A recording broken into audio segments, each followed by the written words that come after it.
সুপ্রিয় শিক্ষার্থী, জাতীয় বিশ্ববিদ্যালয়ের অনলাইন ক্লাসে তোমাদের স্বাগতম। আশা করি তোমরা ভালো আছো।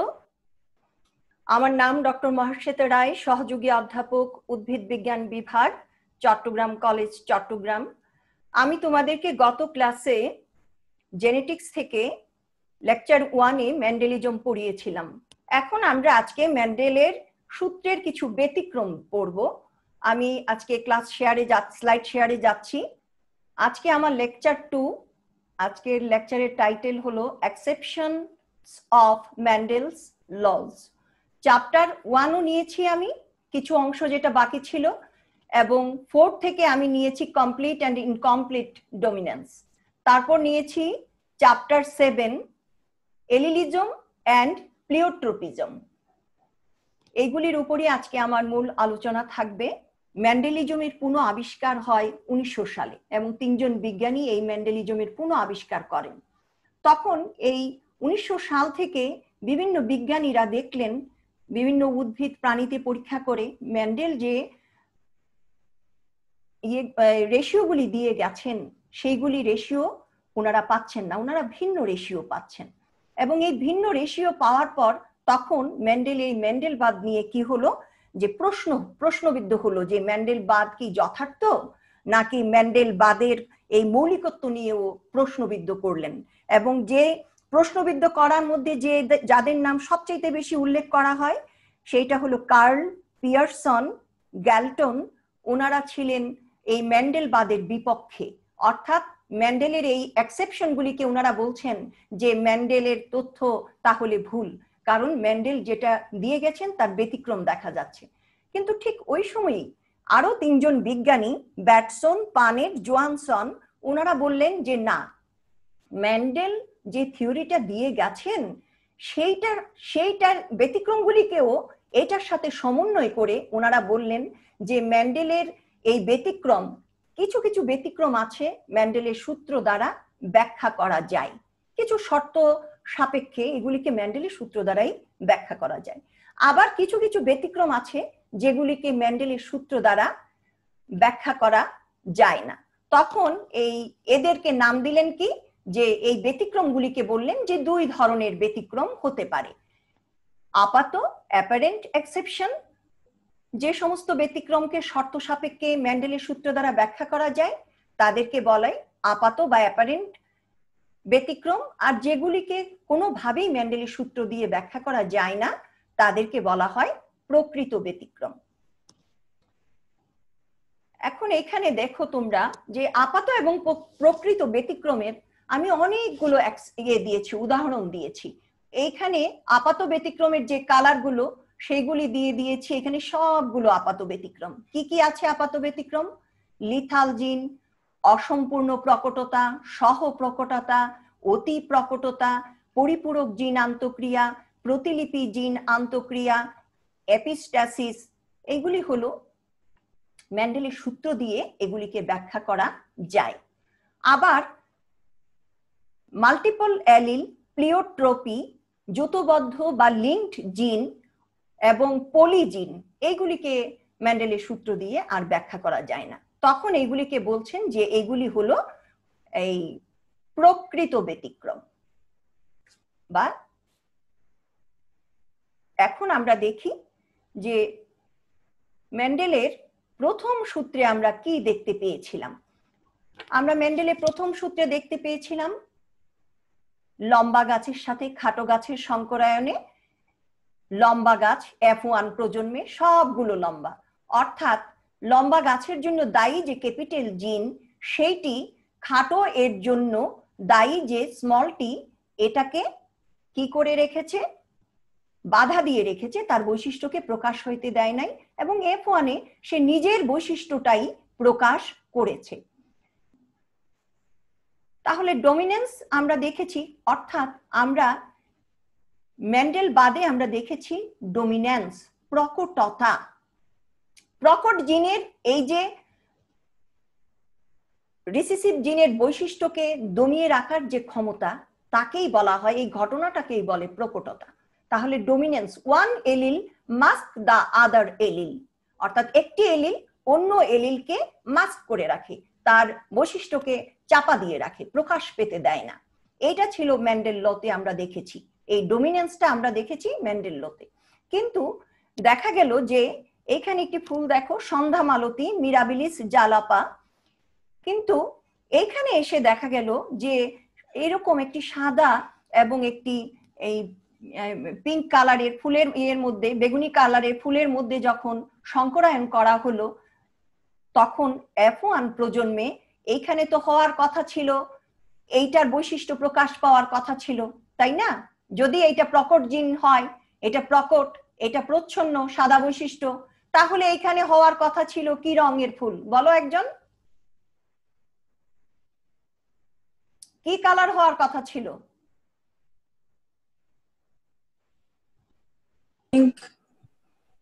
সাবরিনা বলো। পিঙ্ক কালার, গোলাপি বর্ণের। এখন দেখা গেল কি, দেখা গেল যে এর জন্য দায়ী যে জিন, সেটি সাদা ফুলের জন্য দায়ী যে জিন, তার বৈশিষ্ট্যকে কি করতে পারছে না, বাধা দিয়ে রাখতে পারছে না, অর্থাৎ সে সম্পূর্ণ প্রকটতা দেখাতে পারছে না। তাই F1 জনুতে কি হলো, এই সাদা এবং এই দুটোর মাঝামাঝি হালকা বেগুনি রঙের ফুল পাওয়া গেল।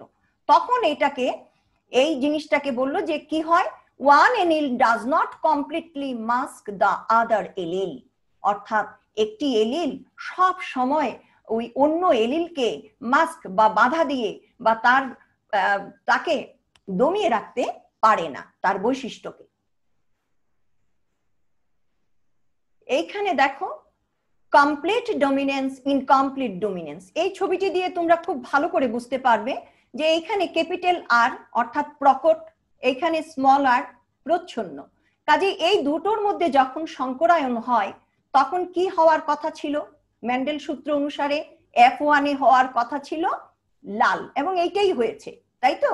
তাহলে এখানে মেন্ডেলের সূত্র অনুসরণ করেছে এবং লালটাই দেখা গেছে, সাদা থাকলেও এখানে লাল হয়েছে, অর্থাৎ হেটারোজাইগাস অবস্থায় প্রকট জিন প্রচ্ছন্ন জিনের বৈশিষ্ট্যকে বাধা দেয়।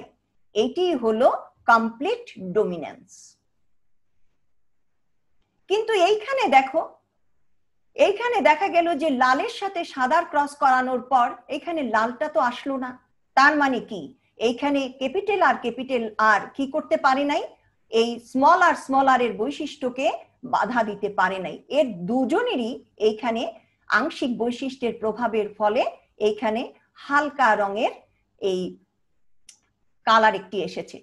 তার মানে এখানে কি, লাল বৈশিষ্ট্যর জন্য দায়ী যে এলিল, তারা পূর্ণ প্রকটতা প্রদর্শন করতে পারে নাই, তাই তারা কি দেখিয়েছে, ইনকমপ্লিট ডমিনেন্স, অসম্পূর্ণ প্রকটতা দেখিয়েছে। ইনকমপ্লিট ডমিনেন্সের একটি উদাহরণ হলো স্ন্যাপড্রাগন। দেখো যে ইনকমপ্লিট ডমিনেন্স, আর ফর রেড ডমিনেন্ট, স্মল আর হলো হোয়াইটের জন্য, এবং F1 এ আমরা দেখছি নট শো ডমিনেন্সি, এটা স্ন্যাপড্রাগনের জন্য পড়বে। তাহলে আমরা একটা থার্ড ফিনোটাইপ দেখতে পাচ্ছি স্ন্যাপড্রাগনে, F1 এ। এখন F1 এর দুটোর মধ্যে ক্রস করা হলো, যাকে আমরা বলি সেলফিং, F2 এর জন্য। এবং F2 এ দেখা গেল যে 1 ভাগ লাল, 2 ভাগ গোলাপি বা বেগুনি এবং 1 ভাগ সাদা। তাহলে আমরা ফিনোটাইপ কয় ধরনের পেলাম? এখানে আমরা ফিনোটাইপটা কয় ধরনের পেলাম? ফিনোটাইপের রেশিওটা কি হবে বলো লুনা?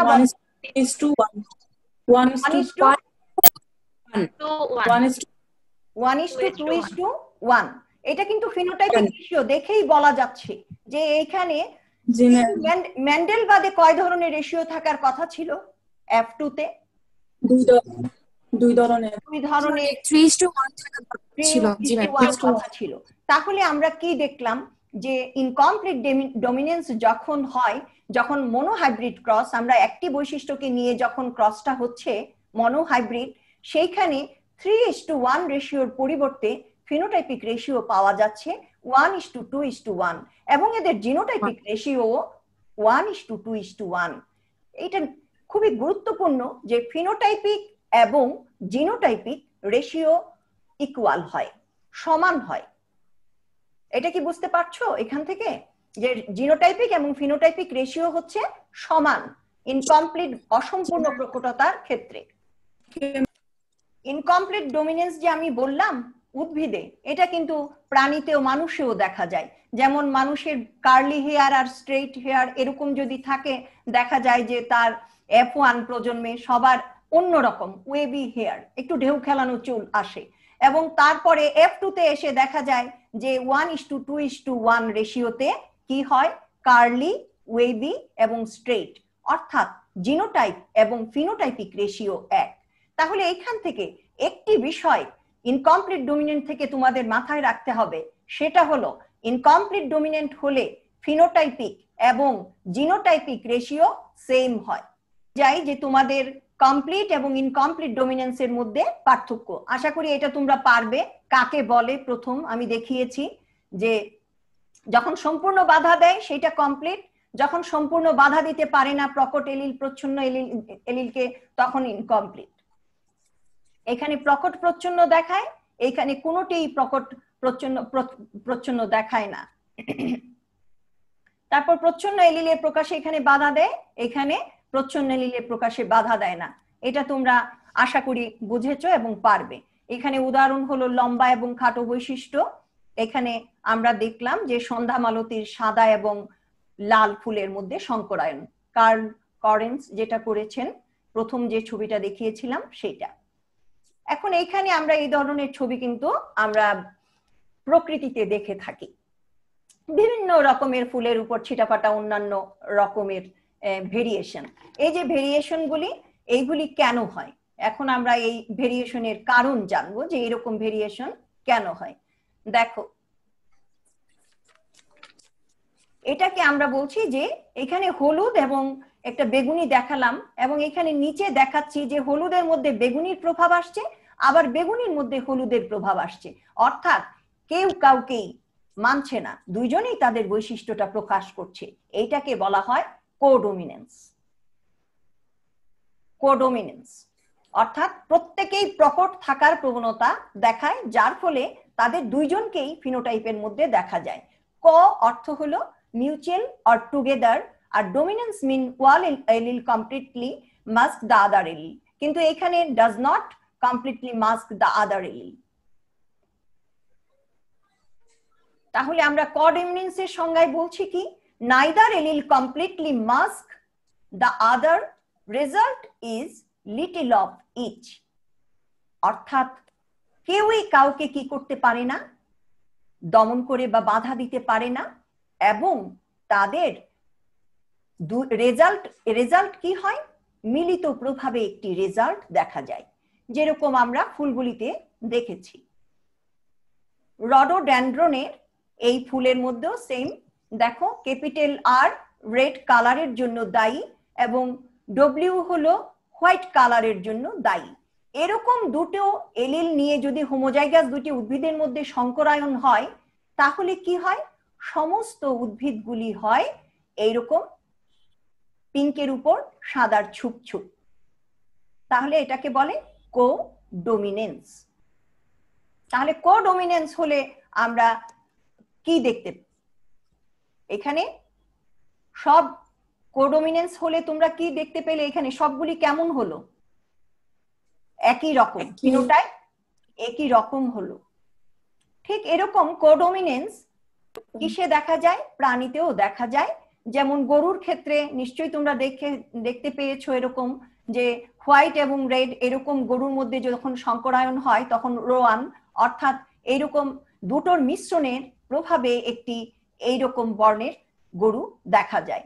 ঠিক সেরকম ভাবে মুরগির ক্ষেত্রেও আমরা দেখি, কালো মুরগিও দেখি, সাদা মুরগিও দেখি, আবার আমরা কিছু কিছু মুরগি দেখি যেটা সাদা এবং কালোর দুটোর মিশ্রণ, তখন আমরা আমাদের মাথায় যেন এটা আসে যে এটা কি, কোডোমিনেন্স। তোমরা জেনেটিক্স পড়ছো, তোমরা যখন এইরকম দেখবে তখন তোমাদের মাথায় অন্যরা চিন্তা করবে মুরগিটা কালো সাদা, আর তোমার মাথায় আসবে এটা কোডমিনেন্স। কোডমিনেন্স মানে সহ প্রকটতা। এখন আমরা যাই যে অতি প্রকটতা।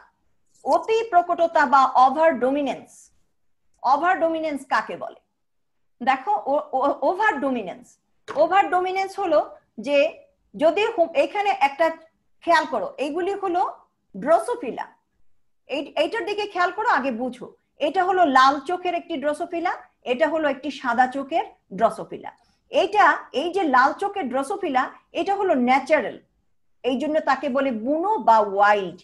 আর সাদা চোখ হলো মিউটেন্ট, অর্থাৎ এই ওয়াইল্ড টাইপই মিউটেশন ঘটার ফলে এরকম সাদা হয়। এবং এই লাল এবং সাদার মধ্যে যদি সংকরায়ন হয়, তখন দেখা যায় যে কি হয়, যে একটি অতি লাল, যেরকম স্বাভাবিক চোখ ছিল, F1 প্রজন্ম হেটারোজাইগোটে আরো অধিক লাল হয়, অর্থাৎ তার লাল হওয়ার ক্ষমতাটা, রংটা আরো বৃদ্ধি পায়। তাহলে যেরকম প্রজনক লাল ছিল, তার চেয়ে যদি অধিক মাত্রায় লাল হয়, তখন তাকে বলে অতি প্রকটতা। যেমন এখানে বলা হয়েছে হেটারোজাইগোটে প্রকট লক্ষণা যদি প্রজনকের চেয়েও বেশি মাত্রায় প্রকট হয়, এইটা ছিল প্রকট লক্ষণা। এবং এই প্রকট লক্ষণের চেয়েও এই দুইটার ক্রসের ফলে হেটারোজাইগোটে অতি লাল রঙের দেখায়। এখন আমরা দেখি যে এরকম লাল চোখ ড্রসোফিলার এবং সাদা চোখ, এবং এইখানে আমরা দেখলাম যে লাল চোখের জন্য দায়ী এলিলগুলি হলো এইটা দিয়ে বোঝানো হয়েছে এলিল, এবং সাদা চোখের এলিল বোঝানো হয়েছে এটা দিয়ে। এখান থেকে গ্যামেট হলো, এখান থেকে গ্যামেট হলো, F1 এ কি হলো, যেটা তৈরি হলো সেইখানে হলো হেটারোজাইগোট, অর্থাৎ এই এলিল এবং এই এলিলের মিশ্রণ। এটাকেই তো আমরা হেটারোজাইগোট বলি।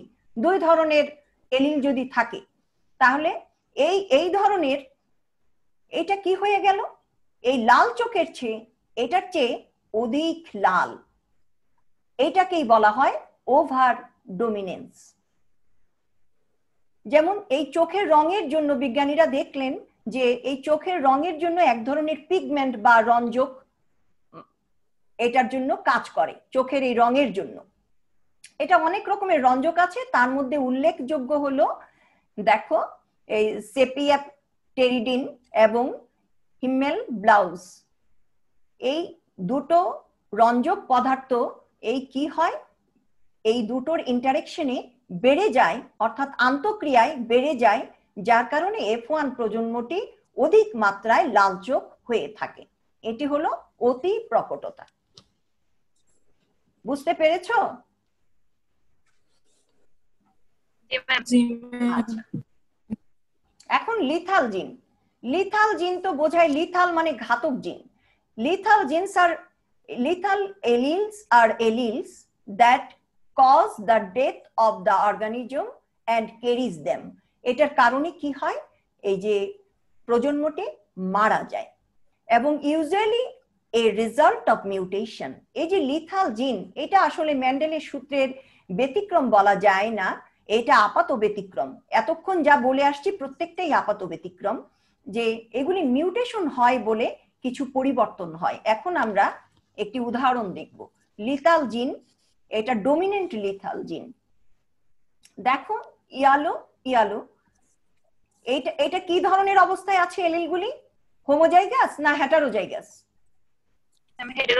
হেটারোজাইগাস। তাহলে এইরকম দুটো হেটারোজাইগাসের মধ্যে কি করা হলো, যখন সংকরায়ন হয় হেটারোজাইগাসের মধ্যে, এখান থেকে দুই ধরনের গ্যামেট আসবে, এখান থেকেও দুই ধরনের, ফার্টিলাইজেশন হলো, হওয়ার পরে তাদের এই মিলনের ফলে কি হলো, দেখা গেল যে ক্যাপিটাল ওয়াই যেখানে জিন মিলন ঘটেছে সেই জায়গায় জীবটি মারা যায়। 1/4 অর্থাৎ 4/1 এই প্রজাতি ক্যাপিটাল ওয়াই যেখানে থাকে সেই জীবটি মারা যাচ্ছে, এটা হলো কালো হয়ে যাচ্ছে। দেখো, মাইস ডাইড এখন। আর 2 ভাগ, অর্থাৎ ইয়ালো আসে 2 ভাগ, এই 2 ভাগ প্রজেনি ওরা বেঁচে থাকে, আর 1 ভাগ প্রজেনি আসে, 1/4 আসে হলো নন ইয়ালো, অর্থাৎ এইটা হলো এই যেটা আমরা দেখে থাকি ইঁদুরে অ্যাশ কালার, তাহলে এখানে রেশিও কিন্তু ছিল, এইখানে 1, এখানে 2, এখানে 1, অর্থাৎ এইখানে রেশিও কিন্তু ছিল 1:2:1, কিন্তু এইখানে এইটা মারা যাওয়ায় এই জীবটা ডমিনেন্ট কিসের কারণে মারা গেল? দুটো ক্যাপিটাল ওয়াই যখন একসাথে আসে তখন কি হয়? ওরা লিথাল হয়, এটাকে বলে প্রখর লিথাল। তাহলে এখানে রেশিও হলো এখানে 2, এখানে 1, অর্থাৎ 2:1। এখন এটা একটা মানুষের একটা রোগ, এটাকে বলে হান্টিংটনস ডিজিজ। এটা হলে কি হয়? এটাও একটা লিথাল ডিজিজ। এটা হলে এটা breakdown in certain areas of the brain, ব্রেনের কিছু এরিয়া ব্রেকডাউন হয়ে যায় এবং এই ধরনের মানুষের মুভমেন্ট মানে স্বাভাবিকভাবে হাঁটতে পারে না, মুভমেন্ট করতে পারে না, ওদের চিন্তা শক্তি এই নর্মাল চিন্তা ভাবনা করতে পারে না, ওদের এই বুদ্ধিবৃত্তিক এটাও কমে যায় এবং আস্তে আস্তে বয়স বাড়ার সাথে সাথে দেখা যায় কি এই ধরনের এই হান্টিংটন ডিজিজের এটা এক্সপ্রেশন হয় জিনগুলি এবং একটা সময় এই পেশেন্ট মারা যায়। এখন আমরা আসি এলিলিজম। আমরা এলিল কি জানি? এখন এলিলিজম আমরা জানি মেন্ডেলের সূত্রে যে প্রকট এবং প্রচ্ছন্ন কয়টি এলিল থাকে একটি জিনের? দুটো। কিন্তু এলিলিজম বিজ্ঞানীরা দেখলেন কি যে দুটোর বেশি এলিল, আমি আগেও উল্লেখ করেছি যে প্রকট এবং প্রচ্ছন্ন এলিল থাকার কথা ডিপ্লয়েড জীবে, কিন্তু গবেষণায় দেখা গেছে যে জিনের 3টি অথবা আরো বেশি সংখ্যক রূপও থাকতে পারে। এবং এইগুলি আসলে কেন হয়? এই যে দুটো ছিল, কিন্তু এখন বলছে যে না, যে একটি জিনের দুটোর অধিক এলিল থাকতে পারে, 3টি বা তার অধিক এলিলও থাকতে পারে এবং এটি হয় মিউটেশনের জন্য হয়। এবং এরা যখন একই লোকাসে কোনো জিনের 3 বা ততোধিক এলিল থাকে তখন এই ঘটনাটাকে বলা হয় এলিলিজম। এলিল এবং এলিলিজম কথার মধ্যে কিন্তু পার্থক্য আছে। যখন 3-এর অধিক এলিল থাকে তখন আমরা বলি তাকে মাল্টিপল এলিল, আর এই ঘটনাটাকে বলি এলিলিজম। এই থাকার যে ঘটনা বা প্রবণতা সেইটা হলো এলিলিজম। তাহলে দেখো এখানে যখন কোনো হোমোলোগাস ক্রোমোজোমের একই লোকাসে জিনের 3 বা ততোধিক অল্টারনেটিভ ফর্ম থাকে তখন তাকে বলে মাল্টিপল এলিল। যেমন এখানে মানুষের রক্তের গ্রুপ যেটা, তারপর খরগোশের গাত্রবর্ণ ফার কালার, এখানে আমরা দেখি যে এগুলি মাল্টিপল এলিল দ্বারা নিয়ন্ত্রিত। তোমাদের বইয়ে আছেন, তোমাদের সিলেবাসে মানুষের রক্তের গ্রুপ, কাজে এইটি আমি আজকে মাল্টিপল এলিল হিসেবে ডিসকাস করব। মাল্টিপল এলিলের বৈশিষ্ট্য কি, এটা কিন্তু তোমাদের প্রশ্ন থাকে, এটা অত্যন্ত গুরুত্বপূর্ণ এবং এই বৈশিষ্ট্যটা তোমরা আখতারুজ্জামান স্যারের বই থেকে পড়তে পারো, আশা ইসলাম স্যারের বই থেকে পড়তে পারো। আমি কালকে যে বুক রেফারেন্স গুলি দিয়েছি ওই বইগুলি থেকেই আমি এই ক্লাস নোটগুলি সাজিয়েছি, আর কিছু কিছু নিয়েছি নেট থেকে। মাল্টিপল এলিলের বৈশিষ্ট্য, ওরা একই ক্রোমোজোমে ওরা থাকে, একই ক্রোমোজোমের একই লোকাসে থাকে, ঠিক আছে, এবং ওরা একটা বৈশিষ্ট্যকেই প্রকাশ করে। এবং এই এলিলগুলির মধ্যে দেখো এইটা খুব ইম্পর্টেন্ট, ওদের মধ্যে কি হয় না? ক্রসিং ওভার হয় না। ক্রসিং ওভার যদি না হয় তাহলে পুনর্বিন্যস্ত শ্রেণী পাওয়া যায় না, অর্থাৎ ওদের মধ্যে ক্রসিং ওভার এবং পুনর্বিন্যস্ত শ্রেণী হয় না। ওরা পর্যায়ক্রমে প্রকট প্রচ্ছন্নতা দেখায়। যেহেতু মাল্টিপল এলিল মানে অনেকগুলি, যদি 3টা হয় তাহলে প্রথম দ্বিতীয়টির উপর প্রকট হতে পারে, দ্বিতীয়টি তৃতীয়টির উপর প্রকট হতে পারে, আবার প্রথমটি সব কয়টির উপরও প্রকট হতে পারে। এইভাবে কি বলছে যে মাল্টিপল এলিল প্রকট প্রচ্ছন্নতা বৈশিষ্ট্য পর্যায়ক্রমে দেখায়। কিন্তু যে বৈশিষ্ট্যটি অত্যন্ত গুরুত্বপূর্ণ সেইটি মনে রাখবে, সেইটি কিন্তু ভুল করি আমরা। পলিজিন এবং মাল্টিপল এলিলের মধ্যে পার্থক্য কি? পলিজিন মানে অনেকগুলো জিন, আর মাল্টিপল এলিল মানে একটি জিনের অনেকগুলি অল্টারনেটিভ ফর্ম। এরা কি হয় দেখো, ওরা তো এলিল অনেক, কিন্তু জীব সমষ্টিতে এরা দ্বিমাত্রায় অবস্থান করে। অর্থাৎ জীবের ভিতরে ওদের অনেকগুলি ফর্ম থাকলে কি হবে, জীবের ভিতরে ওরা দুইটাই যাবে, ওদের অনেকগুলি ফর্ম আছে। আমি পরবর্তী মানে এক্সাম্পলে তোমাদেরকে এটা বোঝাবো। হেটারোজাইগোটে তুলনামূলকভাবে প্রকট এলিলের বৈশিষ্ট্য প্রকাশ পায়। এটা মেন্ডেল যেরকম বলেছিলেন সেরকমই। এদের মিউটেশনের ফলে এদের উদ্ভব। হ্যাঁ, এরা প্রচ্ছন্ন প্রকৃতির হয়ে থাকে সাধারণত, যেগুলির মধ্যে মিউটেশন হয় সেইগুলি।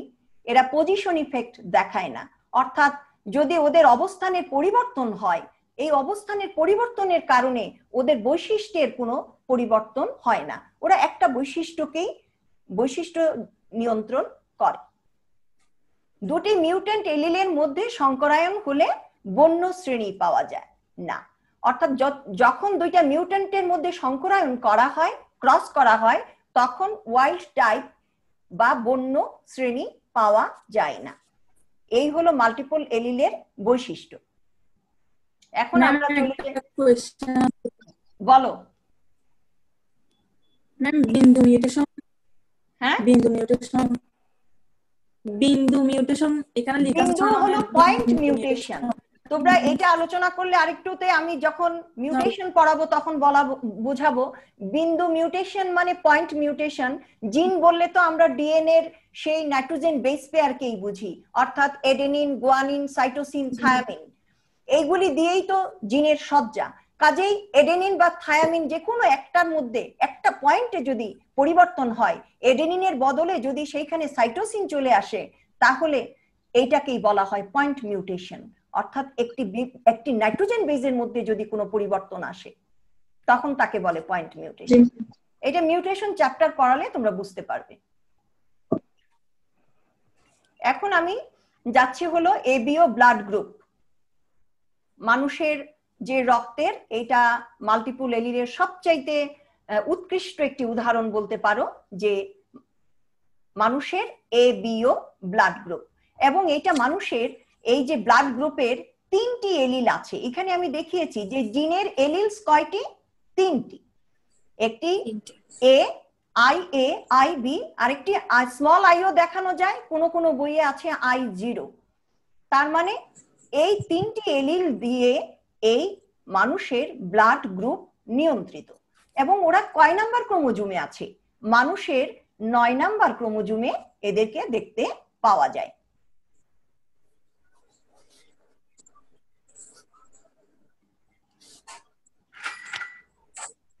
এখন দেখো এই জায়গাটা বুঝো, মানুষের যে রেড ব্লাড সেল আছে, এই রেড ব্লাড সেলের মধ্যে অ্যান্টিজেন থাকে। অ্যান্টিজেন মানে কি? অ্যান্টিজেন মানে হলো প্রোটিন এবং সুগারের চেইন। অ্যান্টিজেন হলো প্রোটিন বা সুগারের চেইন, যেটা রেড ব্লাড সেলের উপরে থাকে। এই জন্য এই যে 3টা এলিল আছে, এই 3টা এলিলের মধ্যে যে IA, সেটা এ অ্যান্টিজেন তৈরি করতে পারে। বি কি তৈরি করতে পারে? বি অ্যান্টিজেন তৈরি করতে পারে। এবং I does not produce antigen, সে কোনো অ্যান্টিজেন তৈরি করতে পারে না। তাহলে 3টা এলিলের যে বৈশিষ্ট্যগুলি আমি বললাম, সেগুলি মনে রাখবে।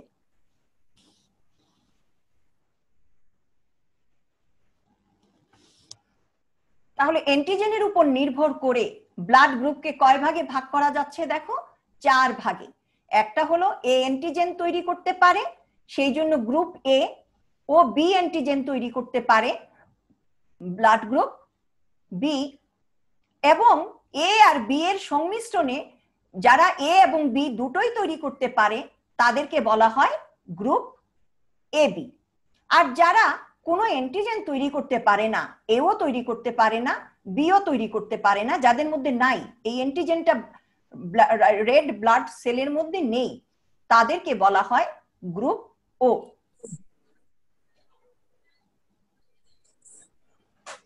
এখন মাল্টিপল এলিলের সাথে আরেকটি রিলেশন এখানে আছে, কোডমিনেন্স।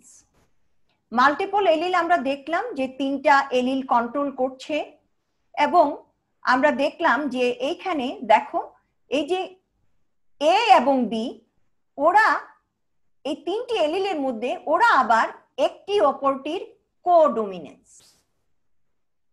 এবং কোডমিনেন্স মানে কি, কেউ কাউকে বাধা দিতে পারে না। ওরা যখন একসাথে থাকে তখন উভয়ের বৈশিষ্ট্যই প্রকাশ পায়। কিন্তু এইটা আবার ও এর উপর ওরা আবার, এই যে স্মল আই এর উপর ওরা আবার প্রকট।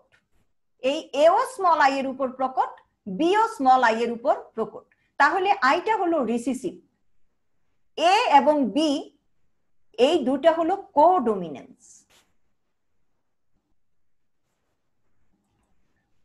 এবং এর ফলে আমরা দেখতে পাই মানুষে 4 ধরনের ব্লাড রক্তের গ্রুপ তৈরি হয়। এখন এখানে একটু ভালো করে খেয়াল করো, এই এর জিনোটাইপটা কেমন হতে পারে। দুইটা ক্যাপিটালে অর্থাৎ হোমোজাইগাস হতে পারে, আবার তার সাথে স্মল আই থাকতে পারে, অর্থাৎ সে হোমোজাইগাসও হতে পারে আবার হেটারোজাইগাসও হতে পারে। তার মধ্যে রিসিসিভ ও এর জিনও থাকতে পারে। এই যে, তাহলে তার এইরকম ওর ফিনোটাইপ হবে এ, অর্থাৎ তার ব্লাড গ্রুপ হবে এ, কিন্তু সে 2 ধরনের জিনোটাইপ বহন করতে পারে। ঠিক তেমনি বি 2 ধরনের জিনোটাইপ বহন করতে পারে, ক্যাপিটাল বি হোমোজাইগাস, আবার হেটারোজাইগাস ক্যাপিটাল বি স্মল শুধুমাত্র আই, যেটা I0 বলা যায়। আর এ বি যেখানে কোডমিনেন্স, অর্থাৎ এ এবং বি ব্লাড গ্রুপ। আর ও হলো যার মধ্যে শুধু রিসিসিভ, শুধু আই জিন থাকলে সে হলো ও ব্লাড গ্রুপ, তার মধ্যে এটা আছে। তোমাদের আর একটু পড়ানো আছে। এখানে দেখো যে এরকম এও ব্লাড গ্রুপের মধ্যে যদি বিয়ে হয় তাহলে ওদের মধ্যে 4 ধরনের ব্লাড গ্রুপের সন্তান আসতে পারে। যেমন আসতে পারে এও, এ বি, তারপরে দেখো বিও আসতে পারে, তারপর ও ব্লাড টাইপ আসতে পারে, অর্থাৎ এ বি বি ও, এই 4 ধরনের ব্লাড টাইপ আসতে পারে। এখন আমরা যাই সিউডো এলিল। সিউডো মানে কি? ভুল, মিথ্যা, এইরকম কিছু, ভুয়া। তাহলে সিউডো এলিল হলো ওরা এলিলের মতোই, কিন্তু ওরা কি হয়, আমরা যখন এলিল পড়েছি মাল্টিপল এলিল, ওরা মাল্টিপল এলিলের মতোই। আগে বিজ্ঞানীরা মনে করতেন যে ওরা মাল্টিপল এলিলই, কিন্তু ওদের মধ্যে ক্রসিং ওভার হয়। ওরা ক্রোমোজোমের একই লোকাসে থাকে। আগে ধারণা ছিল একই লোকাসে ভিন্ন ভিন্ন লোকাসে থাকে।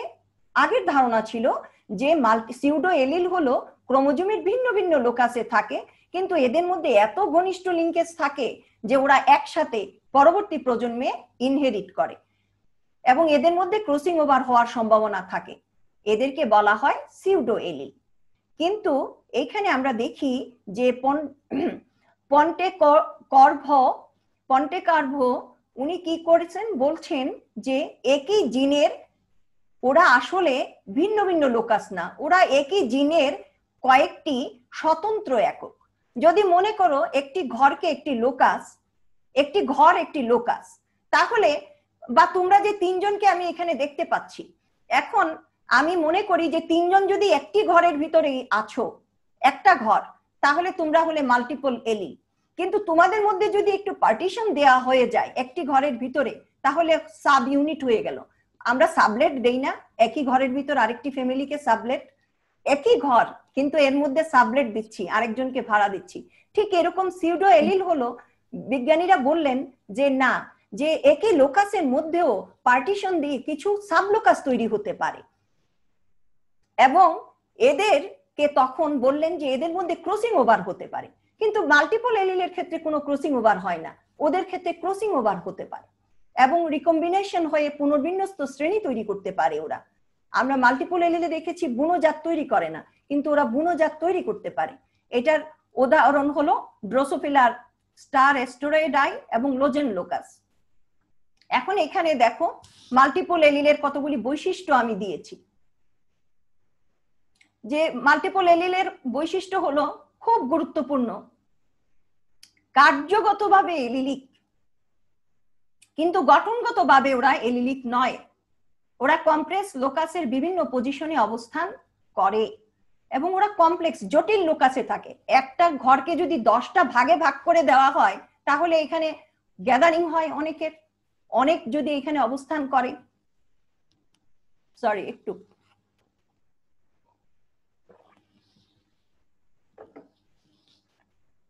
তাহলে মাল্টিপল এই সিউডো এলিল গুলি কোন লোকাসে অবস্থান করে আমরা বলছি? একটু কথা বলো। কমপ্লেক্স লোকাসে। এইটা মাথায় ঢুকাও। সিউডো এলিল কোথায় থাকে? কমপ্লেক্স লোকাসে। ওরা মাল্টিপল এলিল থেকে এইদিকে পার্থক্য, ক্রসিং ওভার ও জেনেটিক রিকম্বিনেশন হয়, সিস ট্রান্সপোজিশন ইফেক্ট দেখায়। আমরা বলছি ওইখানে ওরা দেখায় না, ওরা দেখায় কিন্তু মাল্টিপল এলিলে দেখায় না। হ্যাঁ, না, আবার নতুন ফিনোটাইপ তৈরি করে। দেখি, দেখো, এটা হলো হোয়াইট আই ড্রসোফিলা। এই ড্রসোফিলার হোয়াইট আই এর মধ্যে 4টা সাব ইউনিট আছে। এটা আসলে একটা লোকাস, কমপ্লেক্স লোকাস, এবং তার কয়টা সাইট আছে? 4টা। এবং প্রত্যেকটা সাইটে দেখো অনেকগুলি, এই যে এইগুলি কিন্তু সবগুলি হলো সিউডো এলিল, একটি আরেকটার সাথে একটা সিরিজ গঠন করেছে। এইখানে দেখো এগুলি কিন্তু প্রত্যেকটা এলিল, সিউডো এলিল। এবং ড্রসোফিলার যে চোখের রং, ড্রসোফিলার চোখের রং হলো সিউডো এলিলের উদাহরণ। সিউডো এলিলের সবচেয়ে উদাহরণ হলো চোখের রং। চোখের রং যেমন কি কি হতে পারে? কোরাল হতে পারে, চেরি হতে পারে, এপ্রিকট হতে পারে, ইওসিন হতে পারে, আইভরি হতে পারে, সাদা হতে পারে। এগুলি সব মিউটেন্ট। আমি যতগুলি নাম বললাম এগুলি তোমরা পাবে, আশা ইসলাম স্যারের বইয়ে পাবে, আখতারুজ্জামান স্যারের বইয়ে পাবে। এগুলি হলো সব মিউটেন্ট।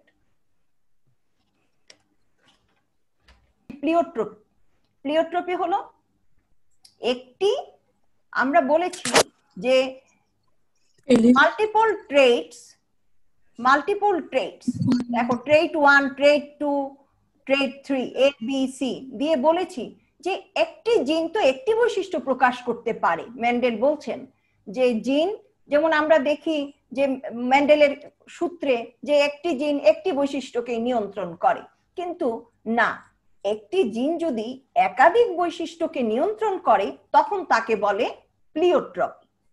যেমন মানুষের সিকেল সেল অ্যানামিয়া, এই যে কাস্তে আকৃতির ব্লাড সেল হয়ে যায়, সেটাকে প্লিওট্রপির একটি উদাহরণ। আমি কি বলেছি প্লিওট্রপি? একজন বলো তো, আসমা বলো, প্লিওট্রপি কি? এই ছবিটা দেখেই তো বোঝা যাচ্ছে। ম্যাম, একই জিন যদি অনেকগুলো বৈশিষ্ট্যকে নিয়ন্ত্রণ করতে পারে তখন সেটাকে প্লিওট্রপি বলা হয়। প্লিওট্রপি বলা হয়। যেমন উদাহরণ হলো কাস্তে আকৃতির। এখন আমরা এখানে দেখি যে সিকেল সেল অ্যানামিয়া কাস্তে আকৃতির হয়ে যায়। এই কাস্তে আকৃতি যে হয় এটা আবার একটি বিশেষ আছে, যে সিকেল সেল অ্যানামিয়া হোমোজাইগাস হলে রক্তশূন্যতা দেখা যায়, কিন্তু হেটারোজাইগাস অবস্থায় এটা হয় না। হোমোজাইগাস হলে এটা খুব মারাত্মক আকার ধারণ করে। এবং সিকেল সেল অ্যানামিয়ার সাথে সাথে কি কি হতে পারে? Breakdown of red blood cell, এটা হতে পারে। তারপরে দেখো এখানে আরেকটা বলছে accumulation of sickle cell in স্প্লিন, যে আমাদের স্প্লিনের মধ্যে এই ব্লাড সেলগুলি, সিকেল সেলগুলি জমা হয়ে যেতে পারে। এবং ফিজিক্যাল উইকনেস হতে পারে, এনিমিয়া রক্তশূন্যতা হতে পারে, হার্ট ফেলিওর হতে পারে, পেইন এন্ড লিভার ফিভার হতে পারে, জ্বর আসতে পারে, শরীরে ব্যথা হতে পারে, ব্রেন ড্যামেজ হয়ে যেতে পারে, damage of other organ damage হয়ে যেতে পারে, স্প্লিন ড্যামেজ হতে পারে। তাহলে আমরা দেখলাম যে কি হয়, কিডনি ফেলিওর হয়। একটি মাত্র সিকেল সেল অ্যানিমিয়া এই হোমোজাইগাস অবস্থায় গেলে সে কত মারাত্মক রকমের ফিনোটাইপ তৈরি করতে পারে। এটাকেই বলা হয় প্লিওট্রপি। প্লিওট্রপি। তাহলে আমি আজকে তোমাদের সাথে এখানেই ক্লাসের ইতি টানছি। আশা করি তোমরা এই করোনাকালীন সময়ে বাড়িতে স্বাস্থ্যবিধি মেনে চলবে, নিরাপদে থাকবে। সবার জন্য আমি শুভকামনা। তোমরা ভালো থেকো।